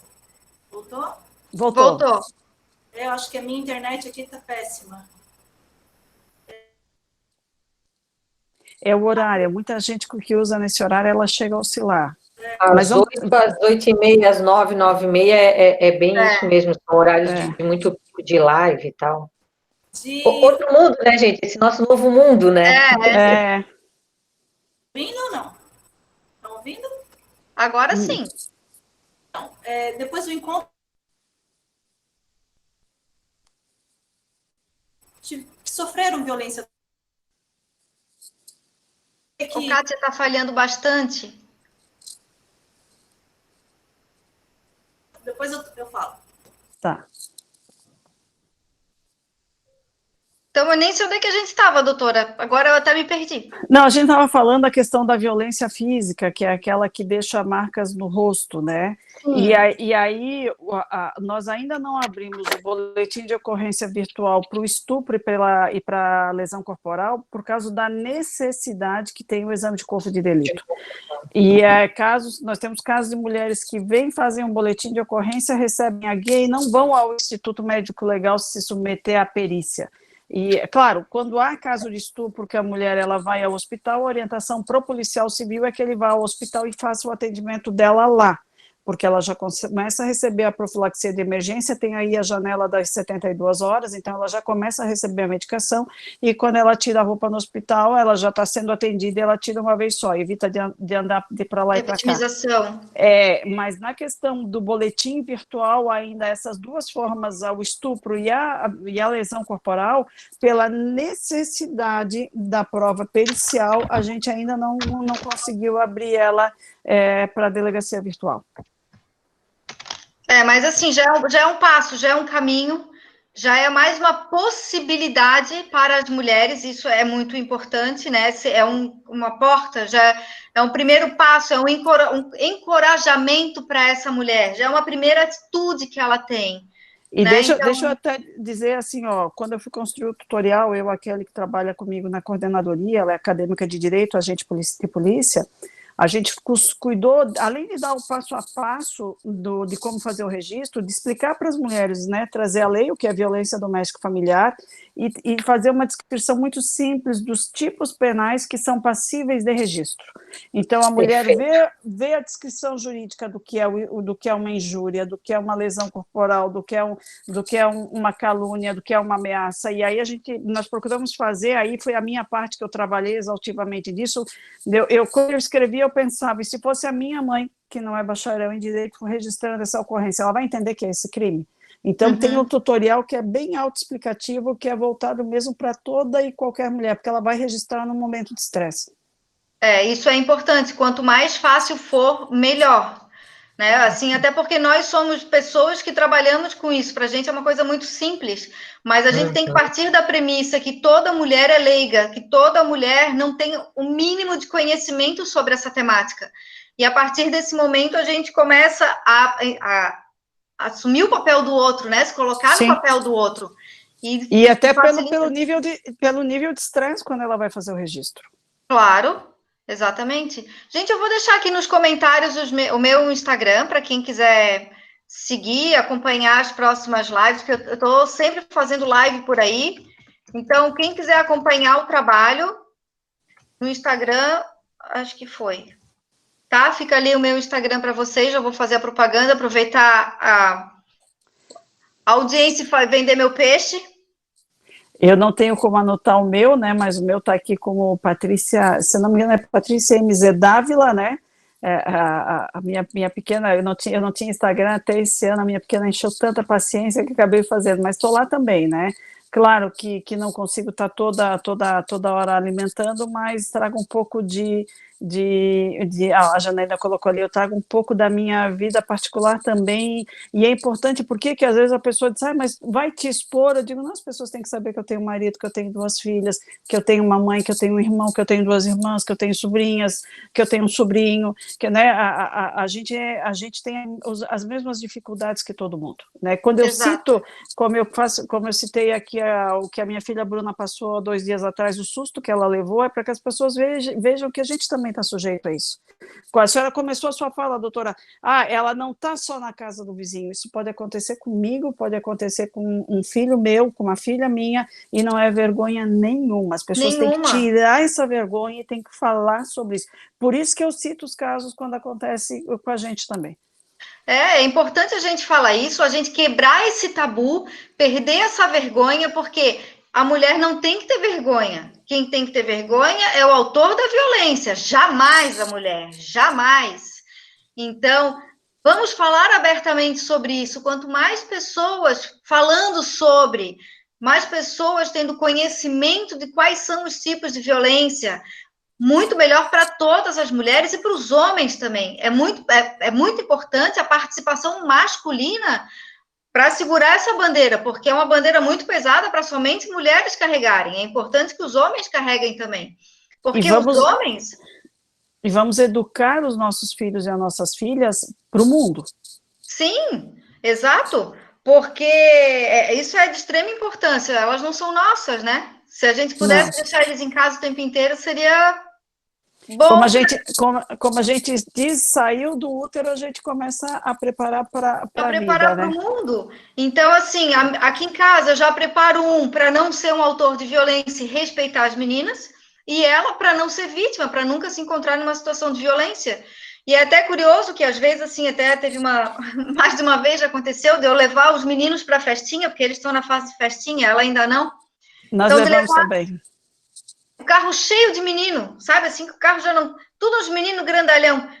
E eu pegar, desde a hora que eles entram no carro, até deixar na porta da festinha, eu ir falando, respeitem as meninas, se elas não quiserem dar beijo, vocês não forcem o beijo. E tudo isso eu ia falando. Até na última, eles deram um azar danado, que estava tudo trancado, tudo engarrafado. E eu não parei de falar, eu acho que eles estavam empolgadíssimos para a festa. E eu falando, e respeita as meninas, e cuida, e não passa a mão, e não beija, e não agarra. Então, assim, mas olha, eu acho que até não deve ter sido tão ruim, porque uma outra vez me pediram carona de novo, então... E eu já faço o contrário, né? Eu digo assim, o meu marido, o Aldo, gosta muito de levar, e aí eu fico nos preparativos lá em casa, eu também às vezes levo, né, e busco, e eu ensino elas como serem solidárias uma com as outras e como se defenderem, né? Porque a gente precisa prepará-los para o mundo. Aí é aquele exemplo do apito no carnaval, do sair correndo e entrar no comércio quando alguém começar a seguir, ou gritar por socorro, né? Eu vou proibir a minha filha de sair de casa, eu tenho 2 meninas, não, elas têm o direito de viver, e elas vão viver. Daí eu consigo estar do lado delas o tempo todo para defendê-las? Não, eu não consigo estar do lado dela, então a gente tem que ensinar o filho a andar com as próprias pernas. E é difícil, viu, doutora, porque eu fiquei a noite sem dormir. Eu acredito. Por isso, assim, eu acho tão importante fazer um curso de defesa pessoal para mulheres, eu acho de extrema importância. Até depois, se alguém tiver interesse, ou se o próprio Rotary quiser organizar, não sei como funciona essa questão do Rotary, eu passo o telefone do instrutor, tudo para vocês, porque é muito importante. Claro que a filha da Kátia não vai precisar, porque ela já tem um instrutor particular em casa, né? Ninguém vai ser tolo de se meter com ela, porque às vezes eu vejo E, doutora, os treinamentos. Mas orientar esses conselhos simples que eu dei, porque às vezes a mulher ela não consegue se defender. Às vezes ela é pega tão de surpresa, mas ela está emocionalmente preparada para pelo menos gritar. Porque daí, quando ela grita, ela já começa o primeiro ato de defesa dela. Exato, muito bom, doutora. Eu acho que realmente o grito é o primeiro ato de defesa. Excelente. Eu não tinha pensado sobre essa ótica, e eu acho que é uma fala que eu vou começar a levar para as minhas palestras, se a senhora me permitir. Claro. Então, gostei muito disso daí. Eu acho que realmente... Foi o conselho. A minha menina, quando viu que o cara estava seguindo, ela começou a correr e entrou na padaria. Né? Então, eu sempre digo que ou gritem ou entrem num comércio movimentado e peçam socorro. É bem isso aí. Verdade. Pessoal, não sei se alguém tem alguma dúvida, se querem falar alguma coisa. Vamos deixar aberto, Kátia? Deixar aberto, né? Acho que sim, mas pela movimentação do chat ali, são só elogios. Oh, que coisa boa. Muito obrigada. Mas eu vou tentar falar agora o que eu queria falar aqui naquele momento e não consegui. Eu recebi o relato de, no mínimo, 4 rotarianas que se disseram passar por situações de violência doméstica. E até no nosso primeiro encontro, uma delas se dispôs a ir falar sobre isso. Ela falou, Kátia, eu quero contribuir, eu quero ir lá falar. Ocorre que no dia da nossa reunião, doutora Patrícia, ela simplesmente não conseguiu verbalizar. Ela não conseguiu falar. Então, já tinham se passado anos, né? Já não tinham mais marcas na pele, já não tinha mais a situação, ela já tinha se afastado do seu agressor, ela já está em segurança. Mas a violência psicológica é eterna, né? Não é só naquele momento. Ela vai carregar isso para o resto da vida dela. Ela perdeu o espaço de fala, né? Ainda que ela não tenha conseguido falar naquele momento, foi a coisa mais linda, porque o silêncio dela nos disse tudo naquele momento, sabe? As pessoas compreenderam a dor daquela mulher naquele momento, porque ela quis ajudar, mas ela não conseguiu falar, ela não conseguiu verbalizar. Então, o objetivo aqui do nosso projeto é esse, é empoderar essas mulheres no sentido de que elas consigam verbalizar isso, né? Não depois que a violência ocorre, claro, mas que elas não tenham vergonha de dizer para a amiga dela que o marido ou o namorado dela não deixa ela usar anticoncepcional. Que elas saibam que isso não é porque ele ama tanto ela assim, né? É porque ele está controlando ela. Então, isso é falta de amor, né? Não é amor, é falta de amor. Deixa ter outra perspectiva sobre esse alegado amor, né? Eu vi que veio uma pergunta ali para mim, como é que funciona a questão do exame de corpo de delito, até bem de uma maneira bem didática. Quando há essas marcas, a gente precisa que essa mulher ela vá ao IML, o médico vai descrever essas lesões. Se ela não conseguiu ir ao IML, mas ela tem fotografias, tem testemunhas, tem exames médicos, aí tem o caso daquela modelo, a Luísa Brunet, que voltou de Nova York para o Brasil, e ela se muniu de laudos médicos, fotografias, prontuário, né, conseguiu fazer o exame pericial indireto, mas é importante esse exame pericial, por isso que a gente tenta fazer o direto para não questionar a autenticidade da prova. Quando a gente fala em crimes de estupro, o exame de corpo de delito, e às vezes nós apreendemos a roupa que a mulher estava usando, principalmente a calcinha, porque ali pode ficar material que contenha o DNA. E nós já fizemos, né, o IGP aqui já faz a comparação por DNA, e é importante a gente ter essa prova. Teve o caso de uma blogueira aqui de Florianópolis, que foi uma coisa discutida muito pela internet, o exame de DNA com as vestes dela e com o DNA do suspeito, nós conseguimos a autoria. Então, por isso que a gente, no caso do estupro, é imprescindível, e a grande parte das mulheres, elas tendem a ir para casa, tomar um banho e fazer a ducha vaginal. E aí a gente não consegue mais colher, às vezes, do corpo da mulher, mas nós conseguimos na calcinha, porque sai material também. Pode não ser esperma, pode ser, às vezes, um pelo, né, algum outro material que a gente tenha um pouco de sangue. Então, a pesquisa ela é muito minuciosa. Doutora Patrícia, e essa delegacia virtual, ela veio para ficar ou ela é só para esse período de pandemia, em decorrência da nova legislação? Não, ela veio para ficar. A Polícia Civil instaurou ela, tem 2 delegacias, a delegacia virtual normal e a delegacia da mulher, que vai continuar. Agora, Tami, assim, para a gente fechar aqui, já estamos há 1h30 conversando, né? O tempo vai rapidinho. Passa rapidinho. Mas eu queria fazer o gancho com 2 falas que vocês trouxeram. A doutora Patrícia falou que sempre quando ocorre um feminicídio, ainda que não tenha uma violência registrada, um BO, se sabe que existiu uma violência anterior. E você, doutora Tami, falou da história do sapo, né? Que o sapo está ali na água quente, aquela água vai esquentando até que o sapo morre. Então, o que a gente pode tirar de conclusão, doutora Patrícia? Que o feminicídio, na verdade, ele é um crime prevenível, né? Sempre quando a gente vê uma notícia que a fulana morreu, mais um feminicídio, a tragédia, isso, aquilo, como se fosse uma coisa imprevisível. Mas não, isso é um crime anunciado, né? Essa mulher estava sofrendo, ainda que ela não tivesse condições de pedir socorro, esse era um crime anunciado, ela estava sofrendo aquilo em 4 paredes. Então, nós precisamos ajudar essa mulher a sair desse ciclo de violência. É aí que a gente entra. Né? A procurar ajuda no início. Isso. No primeiro ato de violência.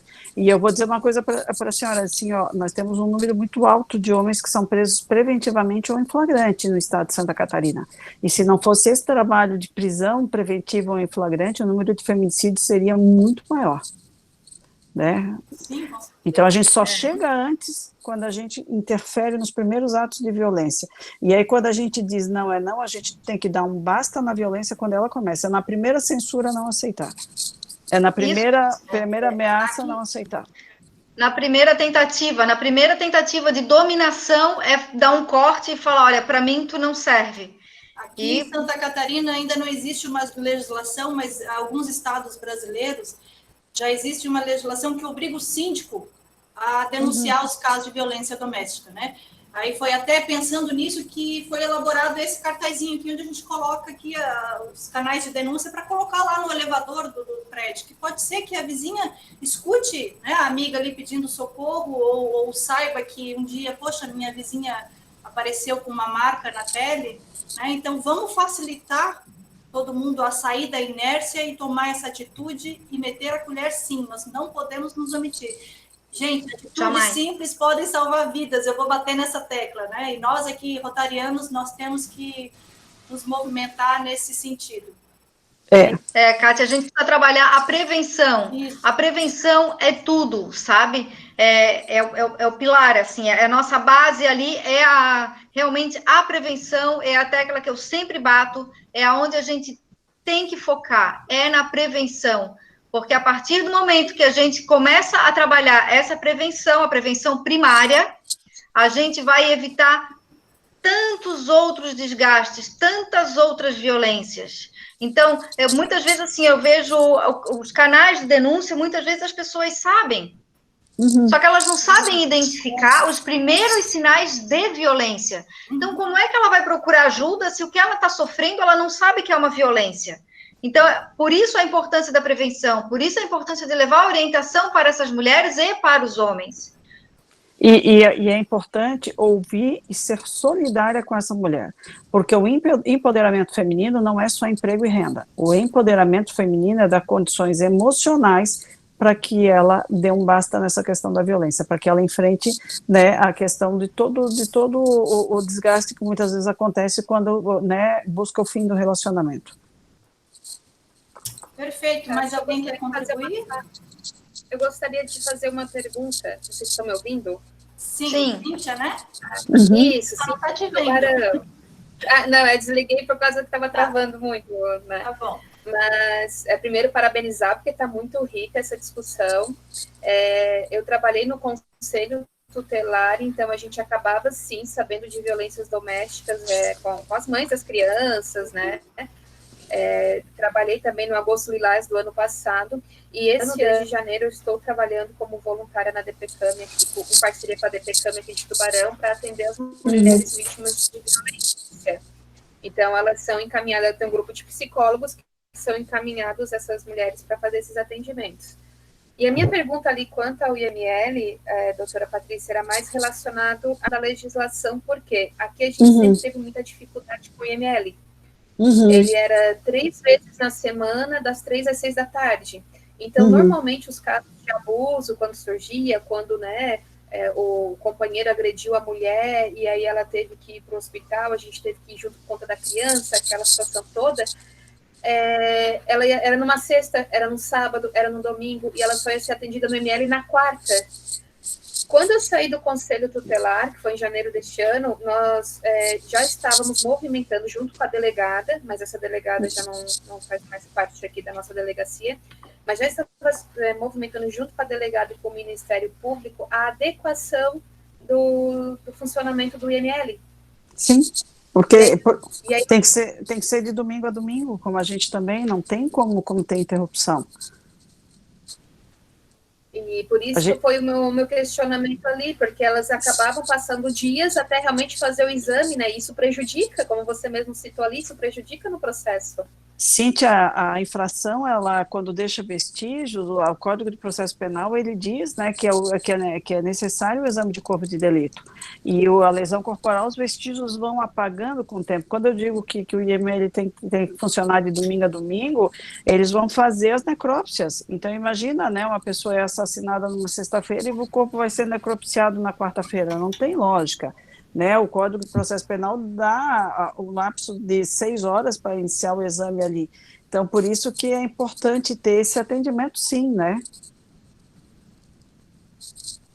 E aí essa movimentação, porque quando a gente fez, foi mais relacionado ao atendimento à criança ou adolescente. E aí a gente começa a ter mais contato, como eu estou atendendo dessas mulheres, a gente começa a ter esse contato e também ficar sabendo dessas informações, né? E teria algum Ministério Público que a gente pudesse envolver nessa, além da infância? É importante, o Instituto Geral de Perícias, ele é um órgão desvinculado da Polícia Civil, é um órgão que integra a Secretaria de Estado da Segurança Pública. Então, o caminho seria via Secretaria de Segurança Pública e também a direção do Instituto Geral de Perícias, né, para construir essa questão das datas e horários, isso é imprescindível. Ah, certo, então, muito obrigada, sim. Nada.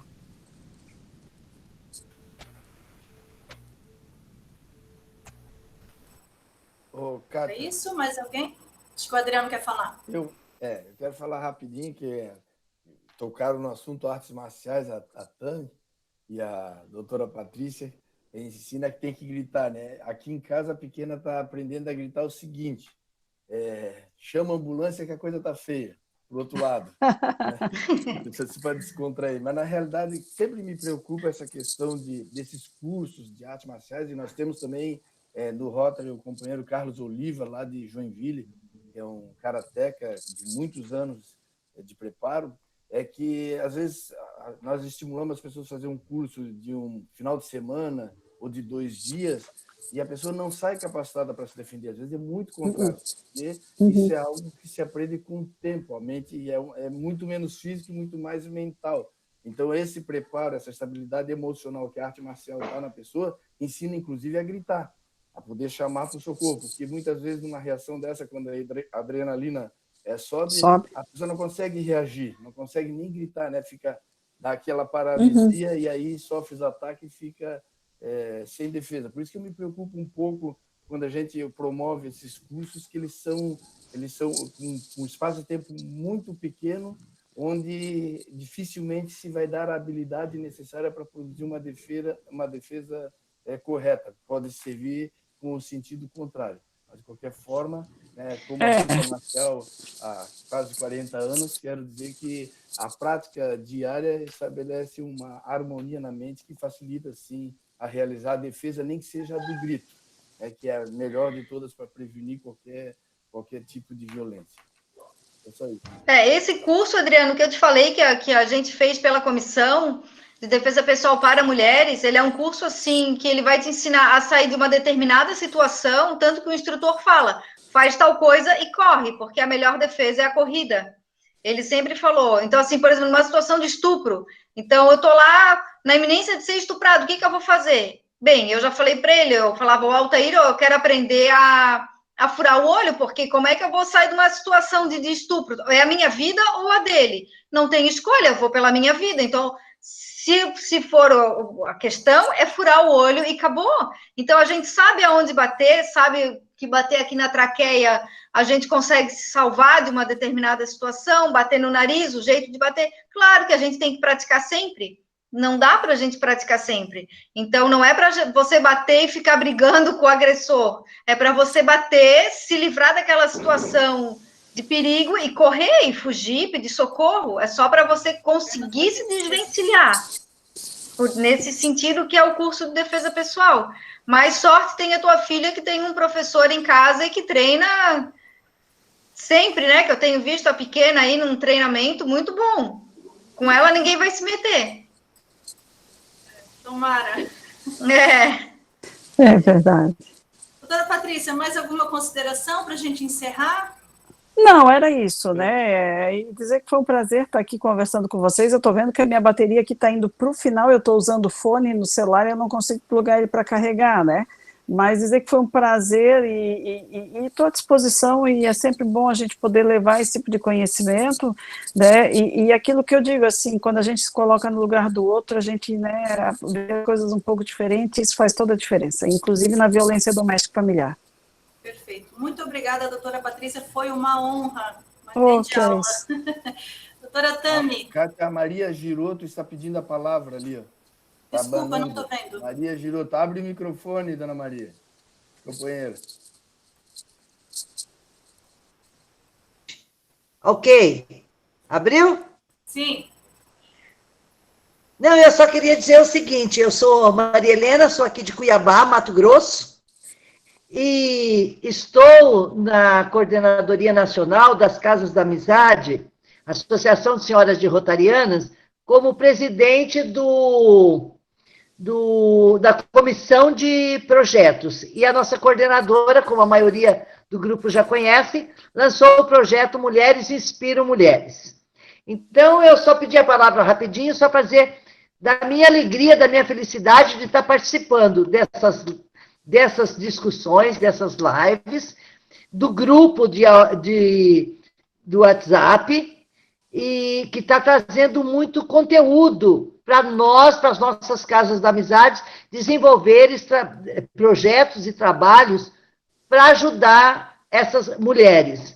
É um projeto que abrange a mulher desde o nascimento até a terceira idade, e que hoje eu aprendi muito e que vou orientar as companheiras de casas da amizade de todo o Brasil para que sejam projetos de prevenção,